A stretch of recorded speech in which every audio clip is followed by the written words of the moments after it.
ಬಾಗಲಕೋಟೆ ಜಿಲ್ಲೆ ಮುಧೋಳ ತಾಲೂಕಿನ ಶಿರೋಳ ಗ್ರಾಮದ ನಿವಾಸಿ ಲಕ್ಷ್ಮೀ ಕಾಂಬಳೆ ಎಂಬ ಮಹಿಳೆ ತನ್ನ ಇಬ್ಬರು ಸಣ್ಣ ಪುಟ್ಟ ಮಕ್ಕಳು, ಒಬ್ಬ ಹುಡುಗ ಒಬ್ಬ ಹುಡುಗಿ ಅವರೊಂದಿಗೆ ಬೆಳಗಾವಿ ಜಿಲ್ಲೆ ರಾಯಭಾಗ ತಾಲೂಕಿನ ಬ್ಯಾಕೋಡ್ ಗ್ರಾಮಕ್ಕೆ ಬಂದಿದ್ದು ಅಲ್ಲಿ ಅಸಹಾಯ ಸ್ಥಿತಿಯಲ್ಲಿ ವಿಷ ಸೇವಿಸಿರುವ ಘಟನೆ ಭಾನುವಾರ ಬೆಳಗ್ಗೆ ಬೆಳಕಿಗೆ ಬಂದಿದೆ.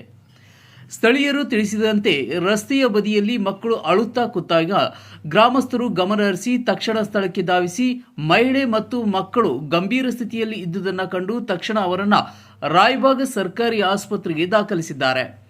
ಮಹಿಳೆ ಲಕ್ಷ್ಮೀ ಕಾಂಬಳೆ ಗಂಭೀರ ಸ್ಥಿತಿಯಲ್ಲಿದ್ದು ಚಿಕಿತ್ಸೆ ನೀಡಲಾಗುತ್ತಿದೆ. ಮಕ್ಕಳು ಪ್ರಸ್ತುತ ರಕ್ಷಿತ ಸ್ಥಿತಿಯಲ್ಲಿದ್ದಾರೆ ಎಂದು ವೈದ್ಯಾಧಿಕಾರಿಗಳು ತಿಳಿಸಿದ್ದಾರೆ. ಈ ಘಟನೆಗೆ ಕಾರಣಗಳು ಇನ್ನೂ ಪತ್ತೆಯಾಗಿಲ್ಲ. ಇದು ಆತ್ಮಹತ್ಯೆ ಯತ್ನವೋ ಅಥವಾ ಇತರ ಯಾವುದೇ ಕಾರಣವೋ ಎಂಬುದರ ಬಗ್ಗೆ ಪೊಲೀಸರು ತನಿಖೆ ಆರಂಭಿಸಿದ್ದಾರೆ. ಸ್ಥಳೀಯ ಗ್ರಾಮಸ್ಥರ ಸತತ ಗಮನ ಹಾಗೂ ಸಮಯಕ್ಕೆ ಸರಿಯಾದ ನೆರವಿನ ಪರಿಣಾಮವಾಗಿ ಇಬ್ಬರು ಮಕ್ಕಳು ಪ್ರಾಣಾಪಾಯದಿಂದ ಪಾರಾಗಿದ್ದಾರೆ.